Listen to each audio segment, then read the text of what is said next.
Hello viewers, this is Grow and Glow with Ataisi Frank on FrankTV. On today's episode, we'll be considering the topic, the responsibility of leadership and relationship. I have on set today a renowned resource person. He heard it for the first time that there is a name we call him behind his back. We call him the Principality. He is the Vicar, Holy Trinity Anglican Church, Umapara District, and the Archdeacon, Port Harcourt North Archdeaconry of the Diocese of Niger Delta North. Let's go on this short break, and when we are back, we'll meet our guests. I am Venerable Dr. John Adubasim. And this is Dr. Mrs. John Adubasim. Please keep on watching FrankTV. God bless you. Welcome back. We have today on set the Venerable Dr. John C. Adubasim, Vicar, Holy Trinity Anglican Church, Archdeacon, Port Harcourt North Archdeaconry. You're welcome, sir. Thank you very much, Uncle Frank. How has it been, sir? Well, we thank God for everything. Yes, well. Yeah. Yes, sir. We want to look at a very critical topic, the responsibility of leadership and relationship. A renowned author and speaker, John C. Maxwell, once said, everything rise and fall on leadership. Do you agree with that notion, sir? Yes, I agree with that because in the actual sense, if a leader is not doing well, it will definitely affect the structure of the organization. Now, if a leader is doing well, he will consolidate and build the organization. If a leader is not responsible leadership, it's going to affect the integrity of the organization. As we can see in many establishments today, no matter the title the leader bears, if he's not a responsible leader, that organization will not stand the test of time. And you can't, you can't make the necessary impact in the society. Yes, sir. In the light of this thought pattern, what can we say is leadership? Well, like I used to say to people that there's no straitjacket way of defining leadership or leaders. People define a leader based on the particular occasion or the particular problem the leader is solving at that moment. But for me, a leader is the one who wields influence, who helps people become what they are destined to be. So it's two ways. You occupy the place of influence. You motivate people to bring out the best out of them. So, and that's why when you talk about the leader and relationship, you cannot separate the leader from the people that is leading. You cannot separate the people from the leader. If the leader is weak, the people will be weak, so to say. And if the leader lack direction, the people will not be able to move forward. So a leader is the one who provides direction in organization. A leader is the one who motivates. A leader is the one who mentors or support people. A leader is the one who manage people and manage structures. So. Thank you, sir. The former president of Liberia, President Sirleaf L. Johnson, once said that the primary problem of Africa is not necessarily poverty, but poor managers and leaders of the resources of Africa. Do you agree with her, sir? Yeah, to some extent, I agree with her. Because if you look at what is happening in Africa today, we develop leaders that are self-centered, leaders that don't know where they are going. They just, because of the monetary or maybe the fame in leadership, they vie for political offices, but in the actual sense, they don't have direction. They don't have direction. And if they don't have direction, they may not be able to lead the people aright. And again, you look at our value system. The value system of an average African leader is what to get, not what to give.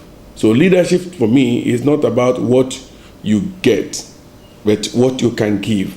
Like I used to say I say to some clergymen that it's immoral to make withdrawal in a bank when you have not made deposit. You can say that again, sir. I mean, it's a criminal offense to go to bank to make withdrawal where you have not made deposit. So until leaders in Africa begin to learn how to make deposit in the life of people, until church leaders begin to make deposit in the life of people, if you cannot get, you cannot, you cannot come here and say, look, I want to reap yam when you have not sowed anything. So for me, leadership is adding value, and you cannot add value when you don't have the value to add. When you have a wrong notion, a wrong conception of leadership. Thank you, sir. Hello, viewers. Hold your thought. Go nowhere. I will be back. I am Venerable Dr. John Adubasim. And this is Dr. Mrs. John Adubasim. Please keep on watching Frank TV. God bless you. Welcome back. Once again, this is Grow and Glow with Ataisi Frank on Frank TV. On set today as a guest is the Vicar, Holy Trinity Anglican Church, the Venerable Dr. John C. Adubasim. Sir. Yes, sir. Moving around, the entire environment is agog, not just with the spiritual programs. Your ministry is known for, like the 5 nights of possibility, but we'll see that the environment in and around HTC Rumapara is more like a factory. So much seems to be going on. Can we just get to know what inspired you into this project that we knew when the foundation was laid, not up to 3 months ago, and the project is at this level? What motivated you, sir? Well, in the first place, we are following God's direction. And as a matter of fact, in as much as we build spiritual life, we need to get also a conducive environment where when people come around, they will know that God is in this place. I don't believe that you worship God and keep chanting things that are not supposed to be. So we need to create an environment that we represent our God very well. Now, coming to the project, it's been God. And to be candid with you, human explanation cannot give, detail to what is happening. This project, we conceived it. It's been there, but when we came in, we restructured and said, look, we need to get something good. And then we sold the vision to the people and let them understand. Like I used to say to people, leadership to some extent is about trust. When you have maintained integrity and the people can trust you with their resources, they can give. But when they cannot trust you with their resources, they will struggle with it. So first, we conceived the project, and then we shared the vision with the people, and they bought it. And also, we also have to thank the Executive Governor of Rivers State, who His Excellency Nyesom Wike, who have made a contribution to the project. But whatever that people have brought, as long as this project is concerned, 100% of it has been invested in this. And when people come around, they will see value for their money.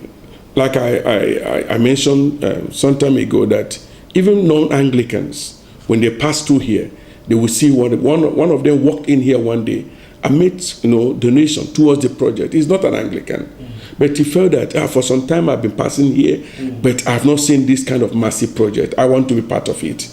So people started buying into it because God is involved. And anytime God is involved in a project and people key into it, they are keying into their blessing. So, and they are seeing the result. And that's why we see the kind of motivation. Elderly women, young people bringing their bags of cement and so on and so forth. A final question, sir.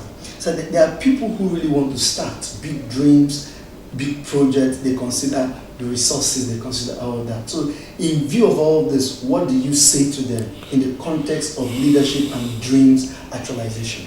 Well, I want to simply advise them, anything you want to do, ensure that the vision you have is God's given vision. Don't just go and do things because others are doing it.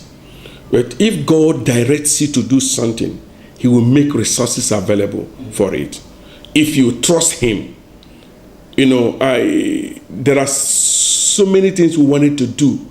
We want to do it our own way. God said, no, do it this way. So for those who want to do a project or have visions, as long as that vision is given by God, they should also understand the timetable for that project and then start. I told my people, I said, look, if we needed 10,000 blocks for this project and we're able to get 100 blocks today, 10,000 blocks minus 100 blocks, we have started. So you don't wait until you have 10,000 blocks to start the project. By the time we started this project, we didn't have enough money to take us to the DPC level. But today we are taking. Today we are at this level. Because at every given moment, God makes provision for his work to continue. So for those of you, the Bible says that cast your breads upon the waters. After many days you will receive it. Say, he that is afraid of the weather will not sow. So if you are afraid of the weather, you will not sow.